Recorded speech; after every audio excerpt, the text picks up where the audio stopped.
Bon.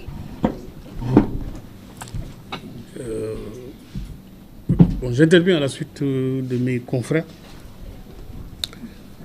pour vous dire déjà que je précise qu'il ne s'agit pas d'une conférence de presse organisée par les avocats chargés de la défense des intérêts de M. Mohamed Ngomdi Farba. Mais son cas ne peut pas ne pas être abordé. Parce que la situation actuelle est extrêmement difficile, voire périlleuse même, pour le compte de M. Mohamed Ngomdi Farba. En dehors de la loi sur le pôle financier, sur le blanchiment, dont les dispositions, surtout la loi sur le blanchiment, violent impunément et violent gravement les dispositions, toutes les conventions internationales signées par le Sénégal, en ce que les rapports de la CENTIF ne sont pas contradictoires, en ce que la personne mise en cause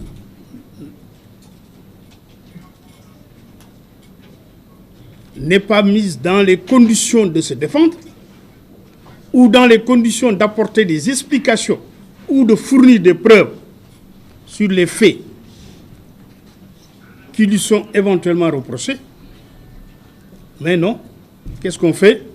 On s'empresse de prendre la personne, de l'inculper, de la placer sous mandat de dépôt et ensuite aller chercher des preuves. Je pense que la meilleure démarche aurait été pour les juges d'instruction qui sont saisis par le procureur, parce que c'est vrai que la loi sur le blanchiment dispose clairement que le procureur saisi d'un rapport de la CENTIF saisit immédiatement un juge d'instruction. Mais le juge d'instruction n'est pas tenu de suivre le procureur dans son réquisitoire éventuel. Parce que le juge d'instruction peut, par une délégation judiciaire, demander à la police ou à la gendarmerie de mener une enquête. C'est un préalable.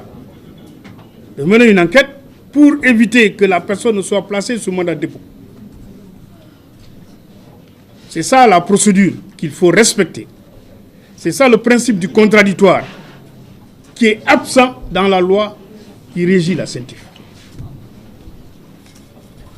Mais que le code de procédure pénale a prévu, puisque le juge d'instruction saisi peut, par une délégation judiciaire, demander à la police ou à la gendarmerie, en tout cas à un officier de police judiciaire, de mener une enquête par rapport à un rapport de la CENTIF reçu contre telle ou telle personne.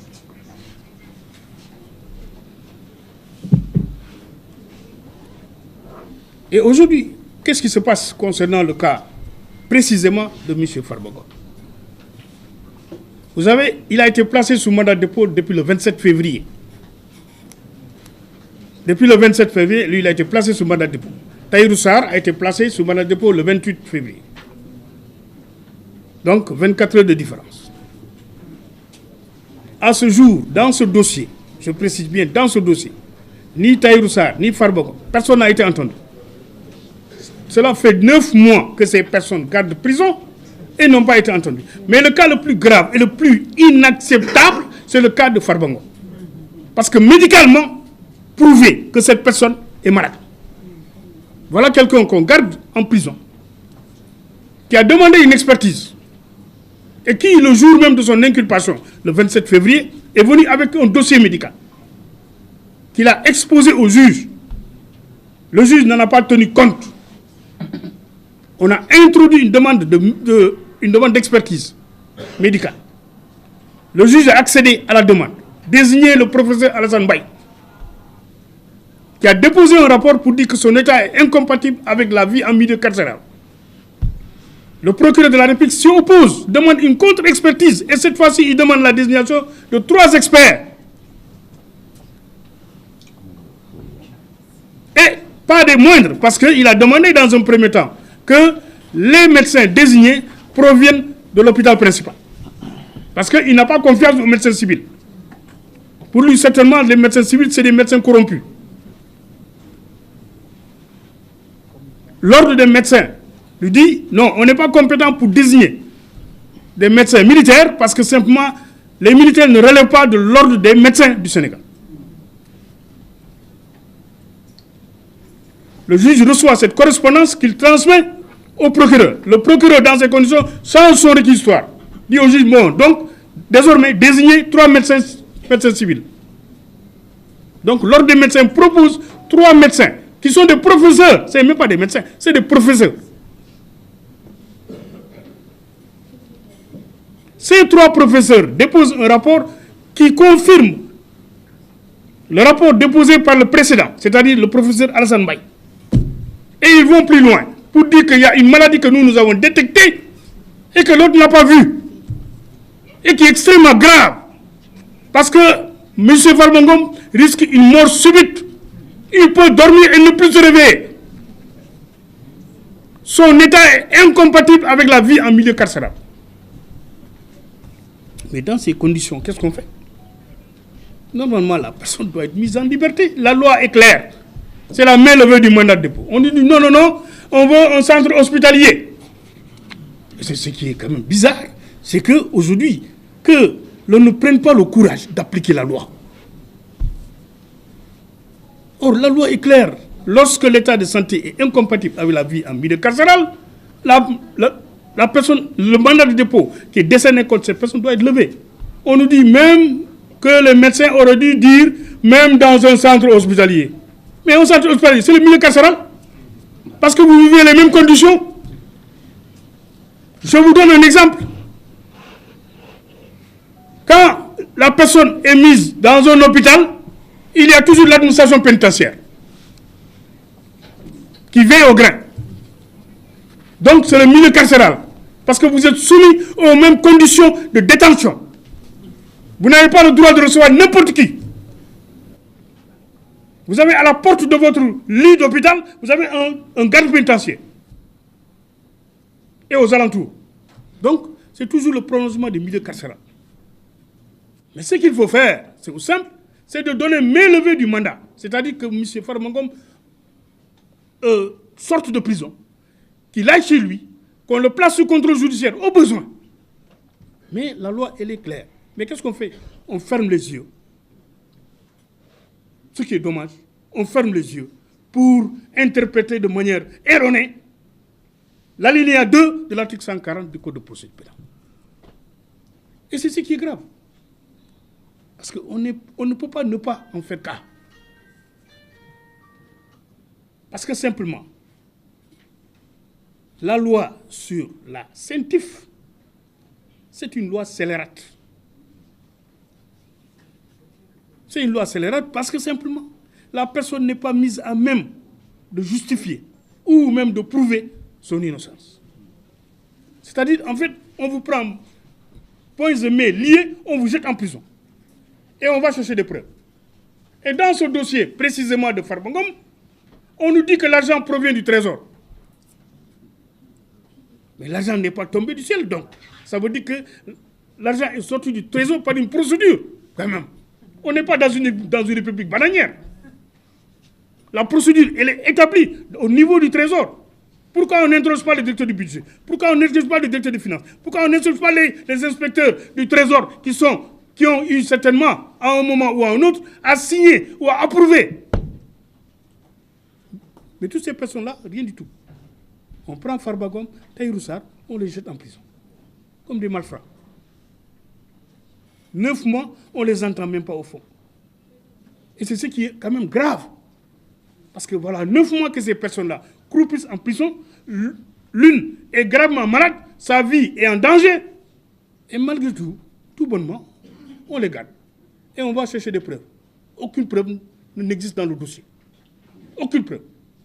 Au contraire, qu'est-ce qu'on a fait? On s'est empressé d'aller faire des saisies. On saisit les comptes, on saisit les biens mobiliers, immobiliers. Mais ce qu'on a fait dans l'affaire Madiambal Diagne aussi. Dans l'affaire Madiambal Diagne, ça a été le cas. C'est un rapport de la CENTIF. où on a pris un réquisitoire de feu contre Madjamadja et les membres de sa famille. Et on fait une délégation judiciaire pour dire à la DIC, vous l'entendez sous le régime de la garde à vue. C'est-à-dire, Madjamadja, tu mets les pieds, toi tu vas en prison. Ta femme va en prison. Tes enfants vont en prison. Et les responsables de Ellipse Project, avec lesquels il était en relation contractuelle, on n'en parle même pas. Et donc, manifestement, il y a un déséquilibre dans le traitement de certaines affaires. Et il faudrait que ça cesse. Il faudrait que ça cesse.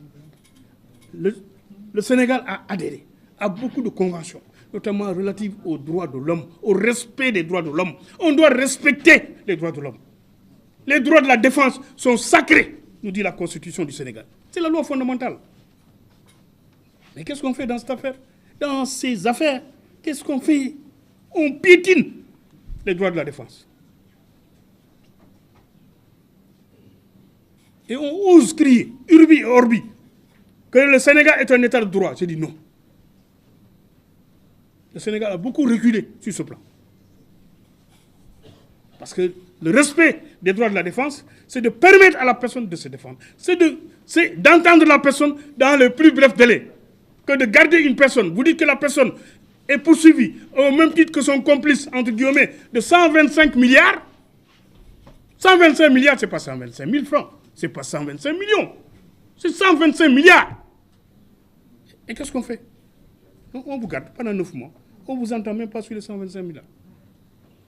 Alors qu'on vous dit que vous avez volé 125 milliards au trésor public. Mais comme il faut être sérieux dans la vie.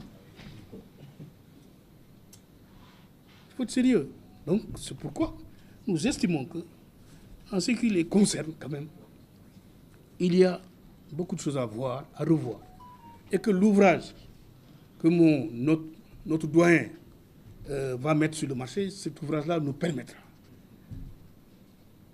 de voir plus clair. Et certainement, ce qu'il va nous proposer dans cet ouvrage, connaissant vraiment l'intelligence de notre doyen Doudoué, malgré son âge, il continue à cogiter. Donc, cela nous servira à mener le combat que nous continuons de mener et que nous continuerons de mener. Parce que simplement, il faut que le droit soit respecté. Nous ne sommes pas des politiciens, nous sommes des hommes du droit.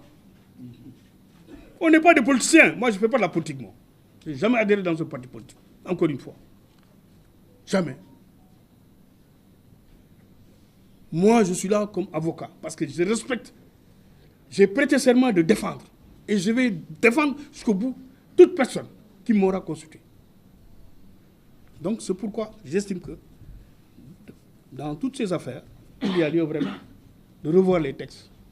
Et les propositions ou les suggestions qui seront faites par notre excellent confrère Maître Ndoye le seront pour le bénéfice du pays, d'une manière générale, mais aussi pour le bénéfice des praticiens du droit. Je vous remercie. Merci.